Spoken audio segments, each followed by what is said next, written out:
I think we've seen this movie before. The expectation is that this lasts a few days, but who knows? And where I'm really focused right now, given that the fiscal impact is supposed to be minimal, it's really turning my attention to the labor market in particular. So we know that there will be a furlough of around 40% of federal workers, around 900,000, and a delay in pay for all federal workers.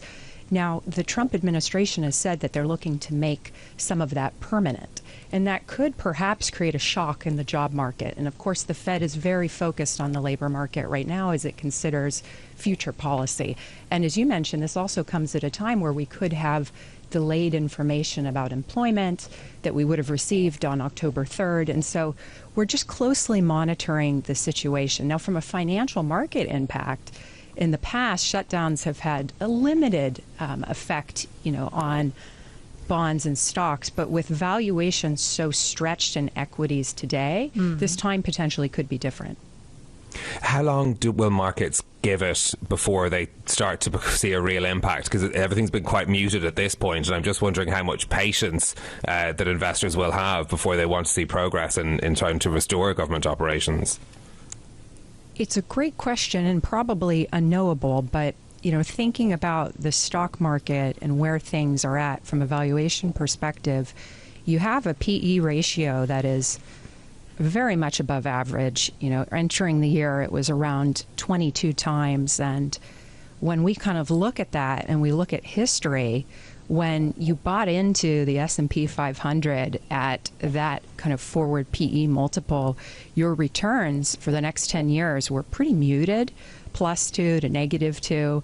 And so I just wonder how patient equity market buyers are going to be as the shutdown continues, and maybe they get a little fearful of what the outlook might be for stocks and continue shifting into credit. We've seen such demand for alternatives in credit, as you mentioned, Caroline, to open. And I really think with the contractual nature of credit, we could see more demand from investors in this type of a volatile market environment. Okay, that's into more demand. That's really interesting because, we have already seen such exponential growth. Part of the appeal of private credit is that it's niche, is that it's nimble, and yet there have been and are starting to be some worries about whether this market is overheated. Do you think it is overheated? It's attracted the ire of regulators in some countries. In Europe, there is concern about the rapid growth of private markets. Your view? Yeah, you hit on something that is very important.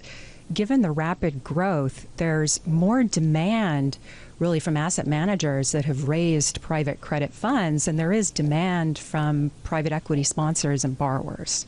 And so what that means is you need to be very careful about the deals that you're accepting.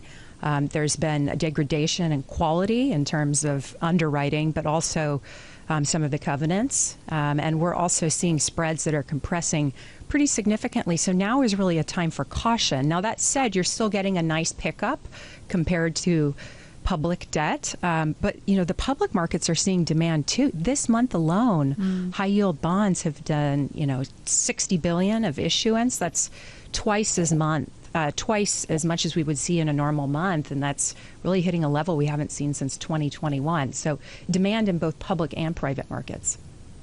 How are you assessing, I suppose, that concern over the quality of assets out there as well? Where are you collecting the information to be sure that you're making the right decisions when investing in private markets?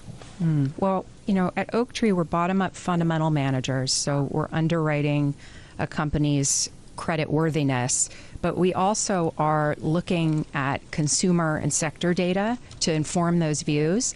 And right now what we're seeing is that soft data has recovered from April lows, but hard data such as monthly spending, while it's on trend, there's definitely a bifurcation in the data.